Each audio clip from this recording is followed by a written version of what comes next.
Assalamualaikum warahmatullahi wabarakatuh.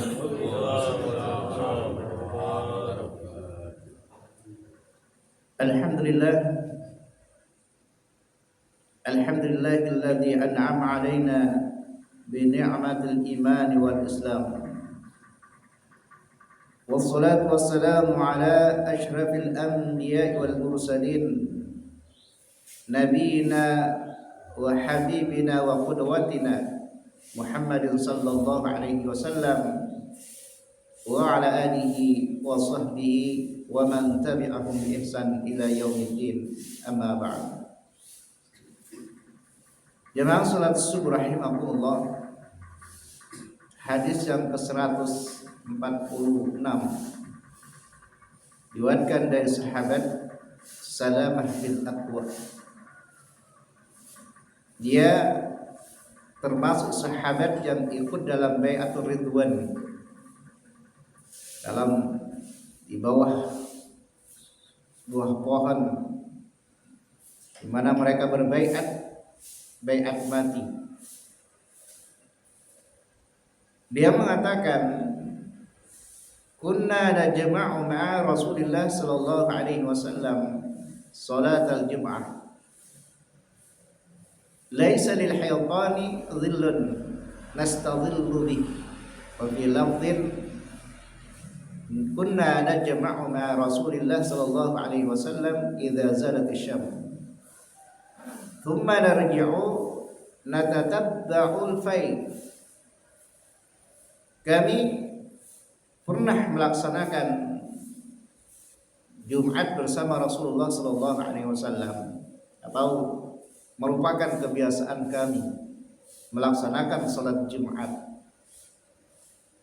bersama Rasulullah sallallahu alaihi wasallam, yang ketika itu tidak ada bayang-bayang di kebun yang kami pakai untuk berlindung. Di dalam satu lafaz diperjelas lagi, berkenaan dengan waktu sholat Jumat. Kata Abu, kami sholat Jumat bersama Nabi Sallallahu Alaihi Wasallam ketika matahari tergelincir, yakni setelah masuk waktu zuhur.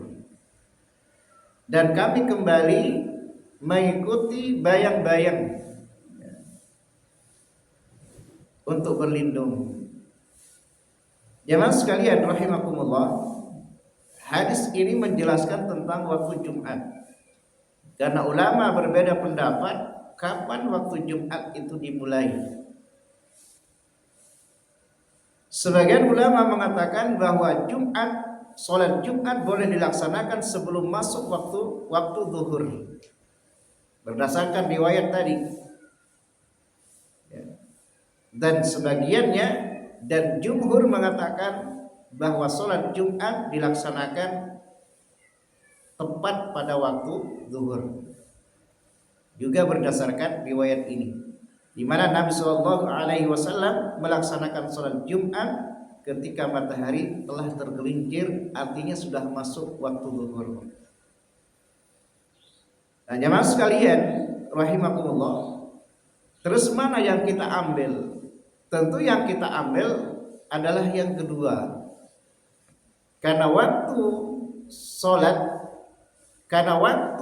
Jumat, sholat Jumat ketika di hari Jumat itu mengganti sholat zuhur. Makanya orang yang tidak sholat Jumat, maka dia diwajibkan untuk sholat zuhur, kecuali orang-orang tertentu yang disunnahkan sholat Jumat, seperti kaum wanita, kemudian yang sakit, kemudian musafir, disunnahkan melaksanakan sholat Jumat. Nah, jemaah sekalian rahimakumullah, Salamah bin Aqwa ini menjelaskan kepada kita berkenaan dengan waktu sholat. Karena di antara syarat sahnya sholat adalah waktu. Artinya sholat harus dilaksanakan tepat waktunya. Allah mengatakan hafizu 'alas shalawat was shalatil wusta wa qumu lillahi qanitin.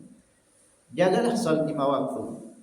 Jagalah salat asar dan berdirilah dengan khusyuk karena Allah Subhanahu wa taala. Jadi waktu sholat merupakan bagian syarat. Karena dari 5 waktu sholat yang ada itu sudah ditentukan waktunya oleh Allah Subhanahu wa taala. Al-Qur'an menjelaskan bahwa semua sholat ada waktunya. Kemudian dirinci oleh hadis Nabi sallallahu alaihi wasallam. Innas salata kanat 'alal mu'minina kitaban mawquta.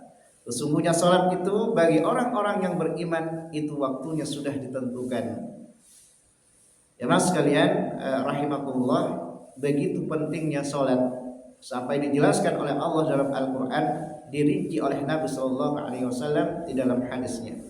Agar kita kaum muslimin betul-betul menjaga salat kita dan kaum laki-lakinya betul-betul menjaga Jumatnya, apalagi berangkat lebih awal untuk mendapatkan taqarrub ilallah berupa binatang-binatang tertentu yang memang dijanjikan oleh Nabi Shallallahu Alaihi Wasallam sebagaimana disebutkan dalam hadis 145 yang kemarin.